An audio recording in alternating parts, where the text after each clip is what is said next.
Hello and welcome to Courage Haven. I guess I decided to do one right after. so, to pick up from video one. So, basically, yeah, it's really messed up how people can be these days. When they want to have the conversations and they're like, let's do this. And then when it comes down to it, somewhere along the line, they're slacking off or they don't show very much interest towards you or the children, and now they seem like it's a burden to them to have to go through this. Let's think about this for a minute, okay? You know, women say a lot of times that if a man could be in a woman's shoes for 24 to 48 hours, they would want out. Because men go through a lot of stuff. It's not just women. Men go through a lot of shady stuff. But women do have it hard. A lot of women make it hard for themselves because of the way they present themselves or put themselves out there, but that's on them. But we're talking about normal case scenarios here. You know, respectful women who respect their body, they respect their mind, they respect everything that they bring to the table that is them. And they want to share that and grow their generations after generations, and they want to have children and raise these children to bestow the same traits that you have.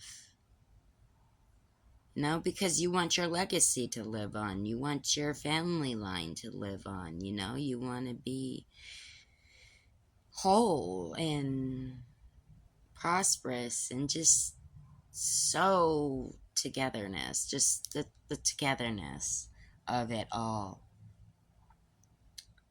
But that's the truth of it all.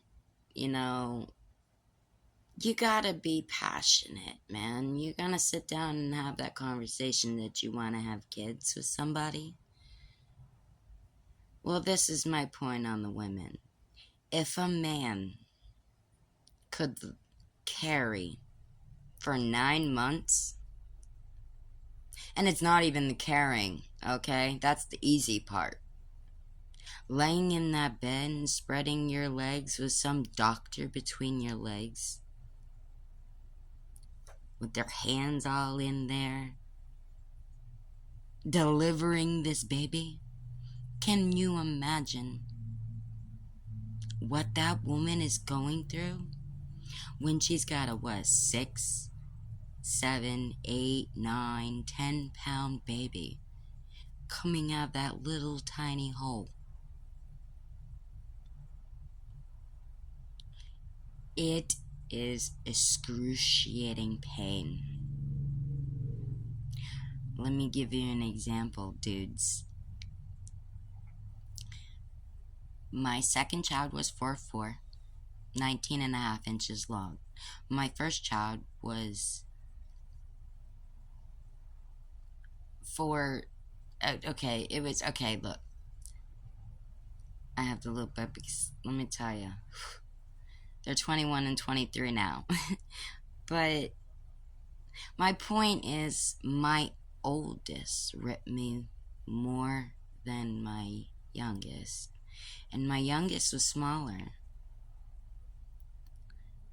Okay? My youngest, Brittany, was 7 pounds, 4 ounces. 19 and a half inches. Okay? My firstborn, Mindy, was 4 pounds, 4 ounces, 17 and a half inches. Okay? Brittany being the youngest and the smallest, my oldest ripped me. My youngest did not. And I was natural birth with my youngest. Let me tell you, that is excruciating pain for a woman to go through. But my 4'4" baby, she ripped me from crotch to ass, and I had to have 19 stitches in my hoo-ha. 19 or 23, I don't know, somewhere in there. It is not all fun and games when we are in that room bearing a human being out of our cooch. When you sat there and said you wanted to do this and you wanted to start a family and you wanted to do, have all the togetherness and stuff that we talked about, I'm talking as in the couple. But then after she goes through all that, you want to cheat or you want to sleep around or you just want to go, whatever it is. Well, now you're not showing appreciation for what your girl just went through. For almost a year, we go through this, okay? Hello. And if it's the woman that's doing the wrong and the man is the one sitting at home, the same rules apply.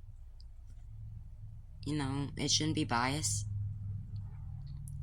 But as far as getting by as a single parent, it'd be easier, probably most likely, for the father, because the father, they're the strong ones, they're the ones that can do those hard, busting, jobs, and they got their mom or their dad or whatever. They got family that can watch the children and stuff. But that's not always the case. Your families are going to push it off because, it's not the point of families that are going through and working long hours and they ain't got time. No, I'm talking about the ones that just don't want to do it because they don't want to do it.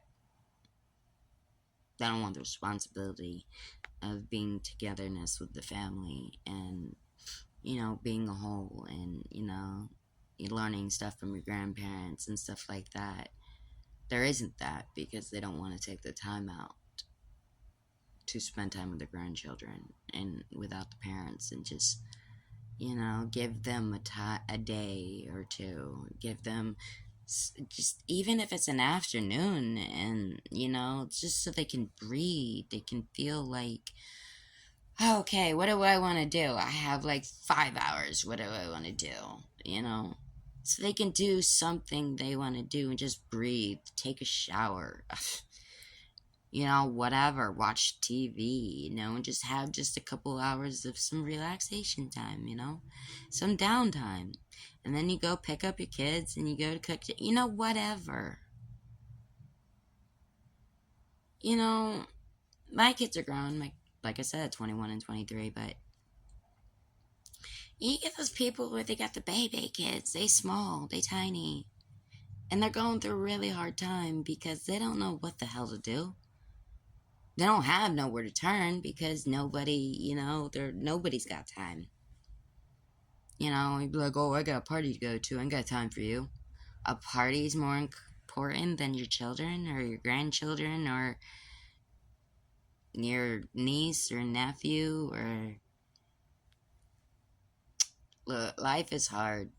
Life is tough. People are tough. But there's good people out there. You just have to find them.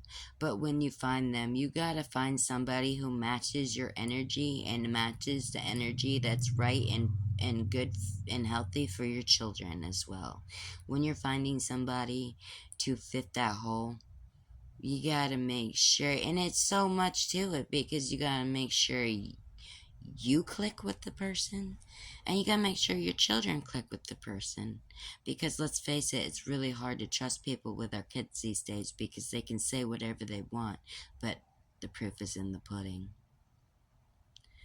Let's stop with the breaking up the families. Let's keep the families together. If you choose to start a family, stick with it. It'll be worth it in the end when you see all your hopes inside your child. Do better.